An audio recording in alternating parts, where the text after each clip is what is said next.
আল্লাহর সাথে যদি সাক্ষাৎ করতে চাই, আমরা যদি চাই আমাদের আমলগুলো আল্লাহর কাছে কবুল হোক, তাহলে আমাদের প্রধান কাজ হলো সৎ আমল করতে হবে। আর এই সৎ আমল করতে গিয়ে যেন আল্লাহর সাথে কাউকে শরীক যেন না করা হয়। কিন্তু আমরা আল্লাহকে সন্তুষ্ট করার জন্য মাজারিতে সেজদা করতেছি।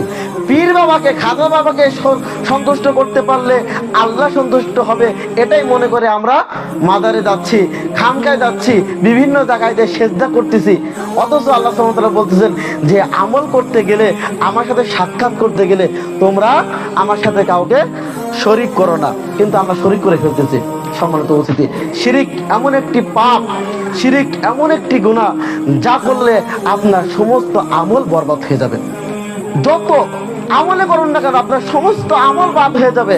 আপনি যদি মরার আগ পর্যন্ত ভালো কাজ করতে করতে করতে করতে এমন পর্যায়ে গেছেন যে আপনার মৃত্যু নিকটবর্তী হয়ে গেছে, ঠিক এই মুহূর্তে যদি আপনি একটা শিরক করে ফেলেন, তাহলে আপনার জীবনের সমস্ত পাপ, সমস্ত নেকি সব মোচন হয়ে যাবে, সমস্ত নেকি মোচন হয়ে যাবে। তখন আপনাকে চলে যেতে হবে কোথায়? জাহান্নামে। কাজেই শিরিক সম্পর্কে আমাদেরকে সতর্ক থাকতে হবে। সম্মানিত উপস্থিতি, লোকমান হাকিম তার ছেলেকে বলতেছে, ইয়া বুনাইয়া, হে আমার আদরের সন্তান, লা তুশরিক বিল্লাহ, তুমি আল্লাহর সাথে শিরিক করো না।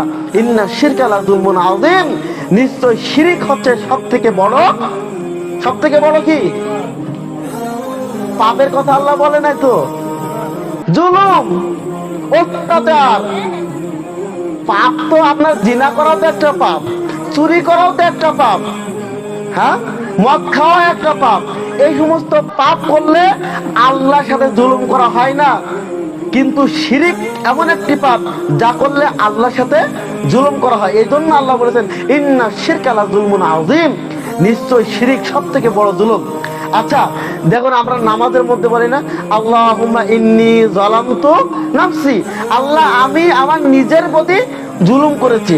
যখন কোনো মানুষ চুরি করে তখন পাপ করে, নিজের প্রতি জুলুম করে। যখন মানুষ মদ খায় তখন নিজের প্রতি জুলুম করে। যখন মানুষ সালাত পড়ে না তখন মানুষ কি করে? নিজের প্রতি জুলুম করে। যার জন্য আমরা বলি আল্লাহুম্মা ইন্নী যালামতু নাফসি রব্বানা যালামনা আনফুসানা। এই যে আয়াতটা, যখন আমাদের পিতা আদম আলাইহিস সালাম জান্নাতে সেই ফল খেয়ে ফেলেছিলেন, তিনি কিন্তু নিজের প্রতি জুলুম করেছিলেন। তখন তিনি বলেছিলেন রব্বানা যালামনা আনফুসানা, আল্লাহ আমরা নিজের প্রতি জুলুম করেছি, আপনি আমাদেরকে ক্ষমা করুন।